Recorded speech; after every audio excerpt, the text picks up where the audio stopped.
Mega power star birth day celebrations కు ఏర్పాట్లు జరుగుతున్నాయి. రామ్ చరణ్ యువశక్తి ఆధ్వర్యంలో గ్రాండ్ సెలబ్రేషన్స్ కు అభిమానులు సమాయత్తమవుతున్నారు.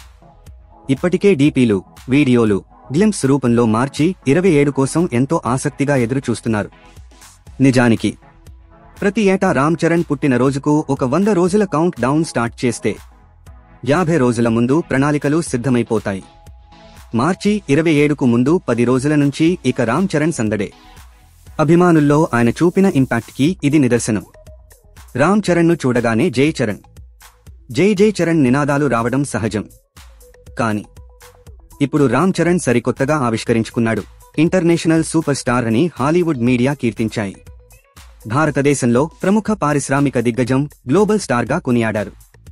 అమెరికాలో తన హుందాతనంతో ప్రభావం చూపిన రామ్ చరణ్ ఈ పిలుపులకు నిజమైన అర్హుడు.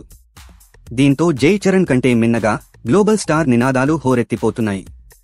మెగాస్టార్ అంటే చిరంజీవిలా, గ్లోబల్ స్టార్ అంటే రామ్ చరణ్ అనేంతగా రామ్ చరణ్ తనను తాను సరికొత్తగా ఆవిష్కరించుకుంటున్నారు. దీంతో ఈ పుట్టినరోజును అభిమానులు చాలా గ్రాండ్ వేలో సెలబ్రేట్ చేయబోతున్నారు. బర్త్ డేకు ఇంకా నెల రోజులు ఉన్నా చాలా ప్రదేశాలలో సెలబ్రేషన్స్ అప్పుడే స్టార్ట్ చేశారు. రక్తదాన శిబిరాలు జరిపేందుకు ప్రణాళికలు సిద్ధం చేస్తున్నారు. ఇవన్నీ రామ్ చరణ్ పై అభిమానుల ప్రేమ ఎలాంటిదో నిరూపిస్తున్నాయి. దీంతోపాటు ఈ నెల 23 మరియు 24 తేదీల్లో నాయక్ సినిమా ప్రత్యేక ప్రదర్శనలు జరుగుతున్నాయి. మార్చి 26న హైదరాబాద్ లోని శిల్పకళా వేదికలో సాయంత్రం 4:30 నుంచి Ram Charan birth day celebrations జరుగుతాయి. మ్యాన్ ఆఫ్ ది మాసెస్ గా రామ్ చరణ్ గ్లోబల్ స్టార్ గా మారిన వేళ అభిమానుల ఆనందోత్సాహాలు ఈ రేంజ్ లో జరగడం సముచితమే.